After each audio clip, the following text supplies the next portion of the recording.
আব্বু, তুমি কি অফিসে আছো এখন? হ্যাঁ রে মা, কেন? কিছু বলবা তুমি? না আব্বু, ওই যে সকালবেলা তুমি আম্মুর সঙ্গে যে আচরণটা করে গেলে, এই জন্য বলছিলাম যে তুমি আসলে অফিসে আছো না কোথাও গেছো। আচ্ছা মা, একটা সত্যি করে কথা বলো তো। কি বাবা, বলো তুমি। গত রাত্রে যে আমি বাইরে থেকে এলোপাতাড়ি হয়ে আসলাম বাসায়, এসে দেখি মানে কারেন্ট নেই, ঘরটা অন্ধকার। তো তুমি তো তোমার আম্মুর পাশেই শুয়েছিলে। আসলে তুমি এটা ঠিক করে বলো তো, মানে কোন সাইডে তুমি শুয়েছিলে আর কোন সাইডে তোমার আম্মু শুয়েছিল, এইটা আমাকে বলো। আমি বলবো না কেন? কি হয়েছে আগে তাই বলো আমাকে। বলবো না, যাও। না রে বাবা, একটু বলো না প্লিজ। এইটাই তো ফ্যাক্ট। এই জন্য তোমার আম্মুর সঙ্গে আমার দুইটা কথা সকালবেলা অফিসে আসার আগে হয়ে গেছে। তুমি তো বুঝতেই পারছো কি হয়েছে আসলে। বাবা, তুমি যেখানে ঘুমাও যে বালিশে, ওই বালিশে আমি ঘুমাইছিলাম, হয়েছে তো? হ্যাঁ। এখন বোঝো গা কি হয়েছে। আমি এটা বলতে পারবো না। বলো কি রে বাবা, তাহলে তো সর্বনাশ। আমি এ কি করলাম? আমি তো ভাবছিলাম যে ওখানটাই তোমার মা ঘুমাইছে। আর আমার তো আসলে অতটা খেয়াল ছিল না যে কে কোথায় ঘুমাইছে, অন্ধকার ঘর, আসলে বুঝে উঠতে পারিনি। তো তুমি কিছু মনে করো না তোর বাবা, কিছু মনে করো না। আচ্ছা বাবা, তুমি আগে এইটা বলো তো, মা আর আমাকে তুমি ব্যবধানটা খুঁজে পাও না কেন? এইটা বলো। মারে, তোর মার চেয়েও যেন তুই জোয়ান হয়ে উঠছিস, এই জন্য তো আসলে বুঝে উঠতে পারি না। আর তুই তো এখন আর ছোট নেই, ভার্সিটিতে পড়াশোনা করিস, বড় হয়ে গেছিস, মোটাসোটা হয়ে গেছিস তোর মায়ের মতোই। তাই তোর মা আর তোকে আলাদা করে কখনো আসলে বুঝে উঠতে পারিনি আমি, এটাই প্রবলেম। তো আসলে আমি মনে হয় মিস্টেক করে ফেলছি, তাই না রে বাবা? যেমন তেমন মিস্টেক করছো নাকি বাবা? অস্বাভাবিক মিস্টেক করা করছো। এটা কি বুঝতে বুঝতে পারছো তুমি বাবা? হ্যাঁ। কেমন মিস্টেক করছো? শোনো বাবা, আমি আসলে এটাতে কিছু মনে করিনি, কারণ আমারও খুব ভালোই লাগছিল। কিন্তু আমি চুপ করেছিলাম। কি করে আমি তোমাকে এইটা বলবো, নিষেধ করবো বলো, যখন হয়েই গেছে। তো বাবা, আমি বলি কি, যে তুমি আমাকে মাঝে মধ্যে এরকম আপ্যায়ন করতে পারো না সুন্দরভাবে? আমার তো খুব ভালোই লাগলো বাবা তোমার ব্যবহারটা। এত সুন্দরভাবে তুমি এভাবে পারো। না জানি আমার মার সুখ কত কপালে, আমার মা সারাটা জীবন এতটা সুখী আমি কল্পনাও করতে পারিনি। আমি একটা দিনে যা বুঝলাম। বাবা, না করো না। মাঝে মধ্যে যেন কারেন্ট যায় আর আমি যেন মার কাছে এরকম শুয়ে মাকে পাহারা দিই, তাহলে আরেকটা দিন ভুল করলে আমারই ভালো হবে, কার কি? হ্যাঁ। বাবারে, এর জন্য আমি দুঃখিত, তুমি কিছু মনে নিও না। আর এই জন্য তো সকালে অফিসে আসার আগে তোমার মা আমাকে বারবার যেন কি যেন রেগে রেগে বলছিল। তো এই জন্য আমি আসলে মুখটা ভার করে অফিসে চলে আসছি, মন মেজাজ ভালো ছিল না রে বাবা। তুমি তো বোঝোই, আসলে আমি ভাবতে পারিনি যে তোমার সঙ্গে আমার এটা ইয়ে হয়ে গেছে। যাই হোক, মিস্টেক হয়েছে, তুমি কিছু মনে নিও না। আর নেক্সটের জন্য এই ধরনের না হয়, বুঝতে পারছো? ওইসব কথা আমি শুনবো না। ও হো। আমি তোমাকে যখন আবার বলবো, তুমি যদি আমার কথায় রাজি না হও, তাহলে আমি এই কথা মানুষের জানাই দেব, হয়েছে তো? হ্যাঁ। কে রে বাবা, বললাম তো ভুল হয়েছে, তাতে কি ক্ষমা করা যায় না? না বাবা, আমি তোমাকে ক্ষমা করব একটা শর্তে। যদি তুমি আরেকটি দিন আমাকে এরকম করে দাও, তাহলে আমি তোমাকে ক্ষমা করব। দেখো বাবা, আমার ভীষণ ভালো লেগেছে বাবা। তোমাকে বলবো যে কি করে, বোঝাইতে পারছি না।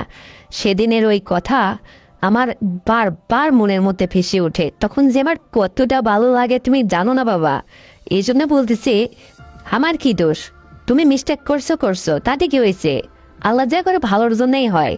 আমি এই জন্যই তো বলতেছি, আমি তোমার একটা ডাঙ্গুর মেয়ে।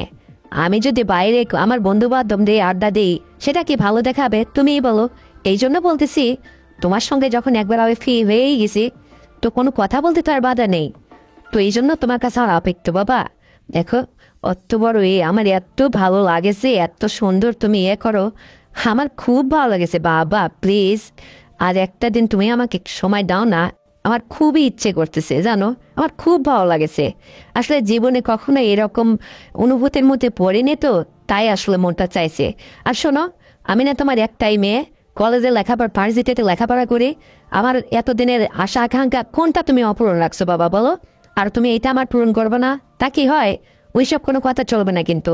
আমি যখন যেটা বলবো তোমাকে শুনতে হবে, তা নাহলে কিন্তু আমি সত্যি মায়ের সঙ্গে তোমার আবার মায়ের সঙ্গে তোমার ঝামেলা পাকিয়ে দেবো। আমার ওই সমস্ত কোনো কথাই তোমার আমি শুনবো না রে। তুমি আমার কথা রাখবে, আমার লাগবে, বাস। তোমাকে আমার খুব পছন্দ হয়েছে, হয়েছে তো? হ্যাঁ। তাহলে এক কাজ করো বাবা, তোমার মা, তুমি আর আমি চলো কক্সবাজার যেয়ে একটু বেড়াই আসি, বেড়াইলে মনটা ভালো থাকে। ও, এর মধ্যে আবার মাকে টানছো কেন? মা বাসায় থাকবে, শুধু তুমি আর আমি কক্সবাজার যাব। যদি রাজি থাকো তাহলে ডেট করো, চলো যাই কক্সবাজার। যে তুমি আর আমি বেড়াবো, তাহলে কি হবে বুঝতে পারছো তো এখন? নাকি তোমাকে আরো বুঝাইতে হবে? হ্যাঁ। তাহলে আমাকে তোর এতটাই ভালো লাগেছে মা, তো কক্সবাজার গেলে তো 3 দিনের আগে ফেরা হবে না। তো এই 3টা দিন আসলে তুই কি কি করতে চাস, তোর মনের কি আশা আমাকে বল তো মা। বাবা, আমি আসলে কক্সবাজারে এই জন্য তোমার সঙ্গে যাইতে চাচ্ছি। আমরা যদি 3-4টা দিন কক্সবাজার থাকি তুমি আর আমি, তাহলে কি হবে একবার ভাবতে পারছো? আমরা তো আলাদা ফ্ল্যাটে থাকবো না, একই ফ্ল্যাটে একই রুমে থাকবো, তাই না বাবা? তখন আমার যেটা আসলে প্ল্যান করছি আমি, যে তোমাকে নিয়ে আমি তোমার কাছে যেটা আশা করছি তোমার কাছ থেকে নেব, বা তুমি আমাকে একটা বার লোভ দেখিয়ে দিছো না, এইটা আমি ওখান থেকে হাসিল করব, মানে আমার এটা লাগবেই। আর 3টা দিন কন্টিনিউ, এটা যখন মন চাইবে যত খুশি আমি তোমার কাছ থেকে এটা আশা করি আমি নেব। আমার খুব ভালো লাগছে বাবা, এই জন্য তো তোমার সঙ্গে আমার দূরে কোথাও যাইতে মন চাচ্ছে।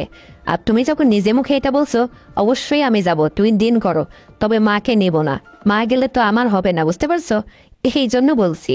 আর শোনো বাবা, তুমি মায়ের সঙ্গে বাসায় এসে সুন্দর আচরণ করো, ভালোভাবে কথা বলো, মাকে পুতিয়ে পাঠিয়ে বাড়িতে দেখে যাব। তারপরে কক্সবাজার শুধু তুমি আর আমি বেড়ানোর কথা বলে যায়, দারুণভাবে ঘুরে ফিরে প্রকৃতি দেখে আসবো। আবার পাশাপাশি আমারও হবে। দেখো, কিছুদিন পরে তো আমি পরের বারে চলেই যাব, আমার বিয়ে শাদী দেবে না তুমি, সারা জীবনকে আমি তোমার সংসারে পড়ে থাকবো বাবা। তো তখন তো আমার পরের সংসার করতে গেলে যাতে সমস্যা না হয়, এদিক দিয়ে তুমি ক্লিয়ার করবা। মানে আমি এদিক দিয়ে পাকা হতে চাই, বুঝতে পারছো?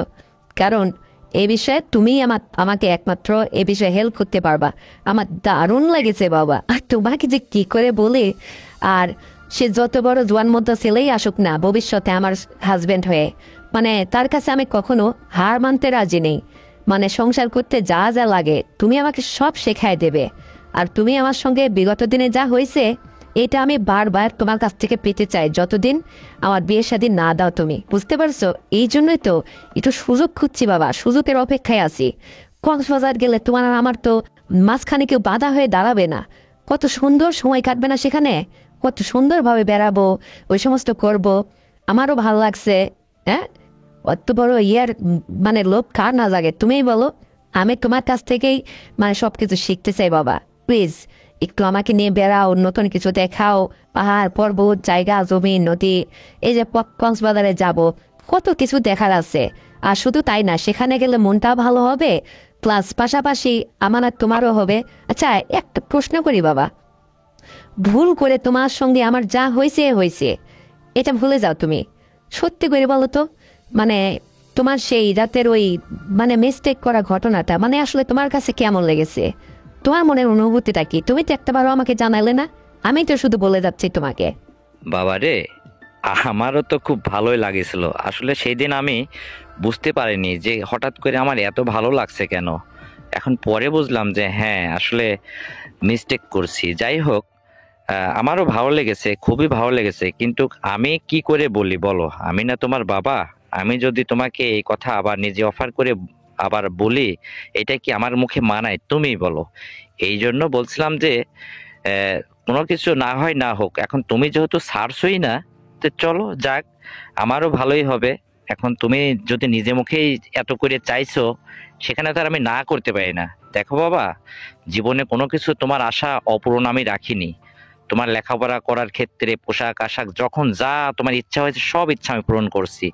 তো এটা জীবনে বাকি রাখবো কেন, এটাও পূরণ করব। ঠিক আছে, তাই হবে। আচ্ছা বাবা, তাই হবে, তাহলে দারুণ হবে। আমি তো এটাই চাচ্ছি। শোনো বাবা, মাকে কিন্তু ম্যানেজ করবে। আর এই সপ্তাহের মধ্যেই তুমি চেষ্টা করো যাবার জন্য। আমার আর দর্শ হয়েছে না, আমার কিন্তু যাওয়ার জন্য মনটা একদম খুশিতে উৎফুল্ল হয়ে উঠছে বাবা, জানো? কি করে যে তোমাকে বুঝাই, আবার কবে তোমাকে আমি পাবো এই দিন গুনছি বাবা। তো ঠিক আছে, তুমি অফিস থেকে ফিরে আসো, তারপরে বাসাতে এসে আবার আলাপ করা যাবে। তো এখন রাখি। ওকে বাবা, আমি বাসায় ফিরে কথা বলবো। রাখতেছি, আল্লাহ হাফেজ। তো বন্ধুরা, আমার বাবা আর আমার এই সুন্দর সংলাপটি শুনে তোমাদের কেমন লেগেছে অবশ্যই কমেন্ট করে জানাবে। আর ভিডিওতে একটা লাইক দেবে, শেয়ার করে তোমার বন্ধু বান্ধবকে শোনার সুযোগ করে দেবে। আর হ্যাঁ বন্ধুরা, তুমি যদি এই চ্যানেলের নতুন দর্শক হয়ে থাকো তাহলে এক্ষুনি চ্যানেলটাকে সাবস্ক্রাইব করে দাও। আর আগামীকাল সুন্দর গল্প নিয়ে আসছি, ততক্ষণে নিজের যত্ন নিও। সবাই ভালো থাকবে। আল্লাহ হাফেজ।